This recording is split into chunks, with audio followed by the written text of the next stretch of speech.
Hey y'all, Coach and Fight here, guys. Stacy with me. Shalom. I was hoping to get everybody involved, but we're in Sabbath day prep and everybody's off and running around and doing stuff. And Stacy wanted to be a part of this, so we're just going to go ahead with what we got, right? Mm-hmm. In today's class, we're talking about the blessings of keeping the Feast of. So we're going to be looking at a few of these very important ones. We're going to be talking a little bit about COVID or the plagues, pandemics that's going on around the world. But we're also going to be looking at some other stuff here as we look at just a few verses concerning the blessings surrounding keeping the Feast of Tabernacles. And we also want to look at a different way of, I ain't gonna say a different way, we're going to look at how we are to keep the Feast of Tabernacles. Okay. We did one class yesterday where we talked about one way, and in this class we're going to talk about the other way. Mm-hmm. Okay. All right, now we're over here in Leviticus chapter 23, which is the chapter you'll go to hear about all of the feast days in one place. And we're scrolling all the way down to about verse 33, where it's talking about the Feast of Tabernacles there. Now, one of the blessings that we will hear about or we need to understand is what it's talking about down here in verse 40. You see where it's talking about palm branches there, Stacey? Mm-hmm. It's telling everybody to walk around with these palm branches. Right. Well, when we come over here to the book of Revelation in chapter 7, we see a connection between these palm branches and that great multitude that no man can number. All right. It is these people who are carrying the palm branches, which means it is these people who are keeping the Feast of Tabernacles. Mm-hmm. So that's one significant blessing, Yes. with everybody, concerned about the 144,000 and the tribulation or the apocalypse and, the so-called rapture or whatever. It's important to understand that, keeping the Feast of Tabernacles is necessary if you want to be on the good side of many of those events. Right. So that's one significant blessing, but I can't say that it is the most important blessing to most people in this particular year because, those events are still a little ways off maybe. Mm-hmm. One thing that we're more concerned about is actually COVID, right? Yeah, staying healthy. Yep, and Zechariah chapter 14 actually talks about how the Feast of Tabernacles prevents plagues, which would include things like COVID or SARS or even the flu, Right. colds Mm-hmm. and stuff. But I found it really interesting that this chapter is actually talking about the day of the Lord here, right? So what I believe we should do in a future class is go down and look at this entire chapter because it starts off talking about the day of the Lord. And as you scroll down here, it's talking about many of these events, including this rock that is supposed to split Mount Olive in two. You see there in verse 5. Mm-hmm. So this is talking about that great earthquake. You can see it even references earthquakes even, down in these verses. But we want to come all the way down here to about verse 16. Okay, because it's all leading up to this, but I didn't want this to be a long class. So in summation, we're reading right here. If you would, go ahead and read verse 16. Okay.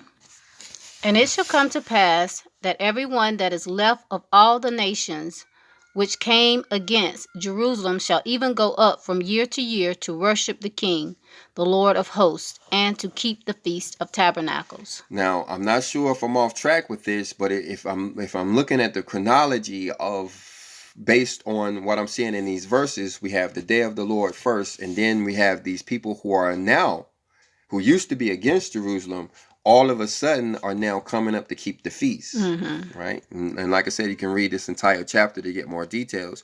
But if you will, go to verse 17.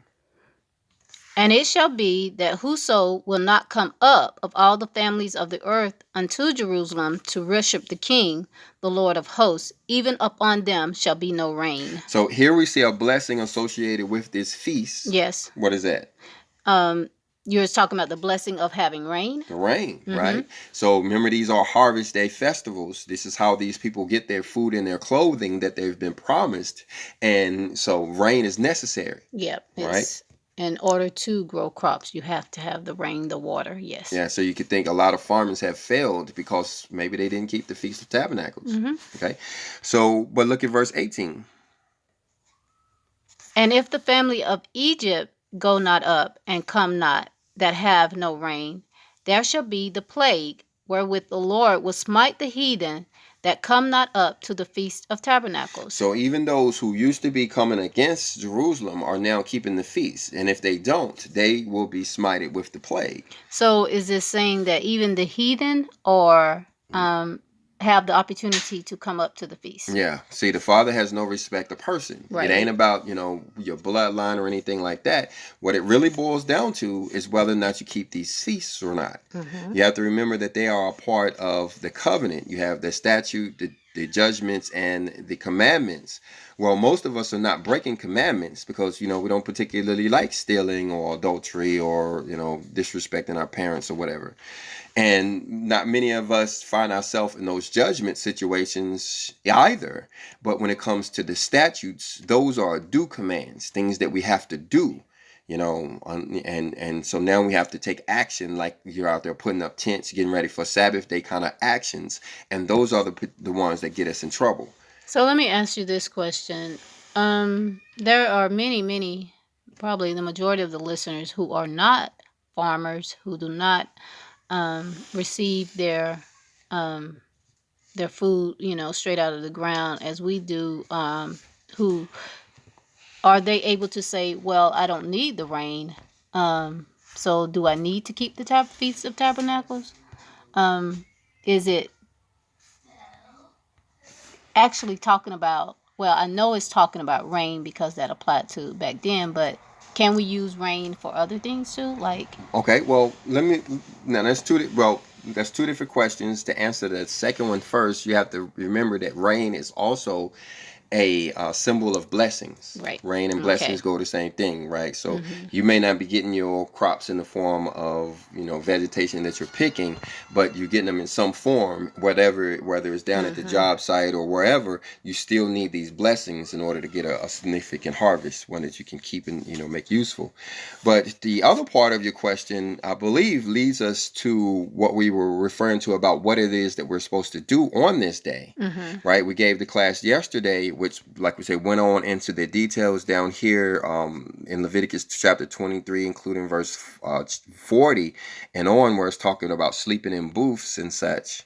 But when you look back up in about verse 35, it appears as though it is a different kind of feast for those who don't have these so-called homesteads or farms or agriculture to deal with. Okay.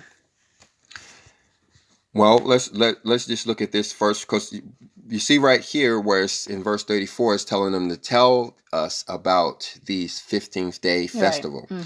And then when you see down there in verse 37, it seems like he's summarizing all of the festivals as if he's done speaking on what he had to say. Right. And then it goes on to give more details, even saying when you have gathered the harvest or whatever, and goes into talking about sleeping in booths or whatever, and these palm branches being a joyous festival. Okay. And that's the key to helping me to understand when it says that this is going to be a joyous celebration down here.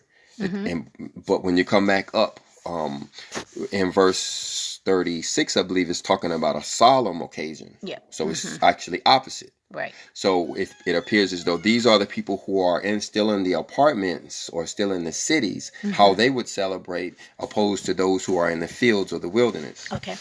Right? So you look right there in verse 35. This is what the other guys have to do. What we used to do when we were still in Egypt, so to speak. Okay. This is how we perform the feast. On the first day shall be a holy convocation. You shall do no servile work therein. Now I believe he's specifically saying no servile work because these people may not yet understand that this is a Sabbath day. Yeah. So he's telling them to sit down on this day. Whereas the people that he's referring to below, they know it's a Sabbath day, so there's no need to tell them about any work. Okay. Right? That's why it doesn't mention it. All right, so it's important for those guys to not do any servile work on that day. Now, I used to have a job during that time, and I would go to work on that day, but I understood the word servile meant that I couldn't do certain tasks while at work. And so during this time, I would take the time to maybe read training manuals or go to meetings or do observations, stuff that didn't include servile work, right? I wasn't sweeping the floor on that day, so to speak, right? All right. So that's one thing that we all have to do. Now let's look at verse 36. 7 days ye shall offer an offering made by fire unto the Lord. On the 8th day shall be a holy convocation unto you. And ye shall offer an offering made by fire unto the Lord. It is a solemn assembly, and ye shall do no servile work therein. So it's saying for 8 days you make this offering made by fire. Then what else do you see in here that they're required to do? They are required to do no servile work. That was on the first day and the 8th day. Right. Right. And then, but between those days, they are doing this offering made by fire. Yes. Right. And a lot of people will do a spiritual type offering made by fire, which would include stuff like what?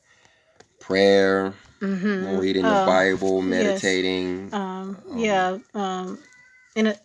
Intercessory prayer for other people, or things like that. Yeah, things like that. Even like David said, lifting up his hands and worship and stuff like that will be this kind of thing. And the reason why I mention it is a lot of these people won't have much else to offer. Right. And so we're basically down to the basics here. All we have to offer is a contrite heart. Yeah. So and sometimes, I'll say that, I was reading this morning that when we give our spiritual offerings, the Father is so much more pleased with those. So that's what he's expecting us for 1 week. This is how we worship for 1 week. We come in and we praise and we worship our Father for 7 days, remembering and taking the first day off and the 8th day off. And yeah, that's it, right? Yeah. Right. And then once you get into, once you've done this for a while, then maybe next year you'll actually consider getting in a tent, getting you some palm branches, because our Father works pretty quickly, doesn't he? Yeah, and I remember the first time that we did the palm branches, we actually went to visit with a friend, the house of David, and we did the palm branches, and I thought it was so silly, but walking around doing a rain dance. Yeah, but it, maybe we do just what didn't you have to understand. do. And we didn't really. It turns out we didn't understand as much as they did, because it's really all about that rain. Yeah. Now, one thing I will mention, we are talking about these two feasts, and somebody's going to say, well, I don't know if I want to put up a tent this year. Given my own personal testimony, I did something similar to that in 2015, where I had stayed in a tent in 2014. We all did, right? We slept in a tent outside in 2014, and we received all of these blessings that we talked about all year long. And then in 2015, when we got this property, I made the boneheaded decision that we were not going to sleep in tents that week. Yeah. And it seemed like all of those blessings got stripped away for the entire year. So, for my message is not for anybody out there that they can go backwards and,